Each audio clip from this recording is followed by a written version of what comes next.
রাজু এখন নতুন সাইকেল কিনে। দেখো দেখো বৌদি ওখানে বসে আছে, বৌদির গায়ের উপরে আমি সাইকেলটা তুলে দিব। যাই যাই তাড়াতাড়ি সাইকেলটা নিয়ে যাই। ওরে বাপরে, আরে রাজু তুমি এটা কি করলে? দাঁড়াও রাজু, তোমার আছে খবর আছে। আরে বাপরে, দিদি আসলো, তাড়াতাড়ি পালাই। আরে দাঁড়া, কই পালাবি?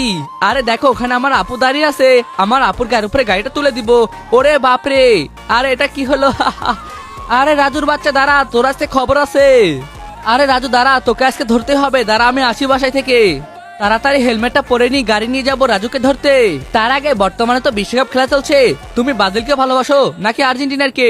যদি আর্জেন্টিনাকে ভালোবাসো তাহলে ভিডিওতে লাইক করে দাও, আর ব্রাজিলকে ভালোবাসো চ্যানেল সাবস্ক্রাইব করে দাও, তাহলে আমি বুঝে যাবো কার ফ্যান বেশি। আমি তাড়াতাড়ি গাড়িটা স্টার্ট করি। দেখো হয়েছে, তাড়াতাড়ি রাজুকে ধরতে হবে, তাড়াতাড়ি যাই। ওরে বাপরে, আপু আসতেছে, তাড়াতাড়ি আমার পালাতে হবে। আরে দাঁড়াও দাঁড়াও, তোমাকে ধরে ফেলবো। আরে রাজু, এবার তুই কোথায় যাবি? দাঁড়া, তোকে ধরে ফেলবো আজকে, দাঁড়া বলছি। এই তো ধরে ফেলেছি। আরে আরে, এখন তোর কি হবে? তোকে তো ধরে ফেললাম। আরে আপু, এবারের মতো মাফ করে দাও। হ্যাঁ ঠিক আছে।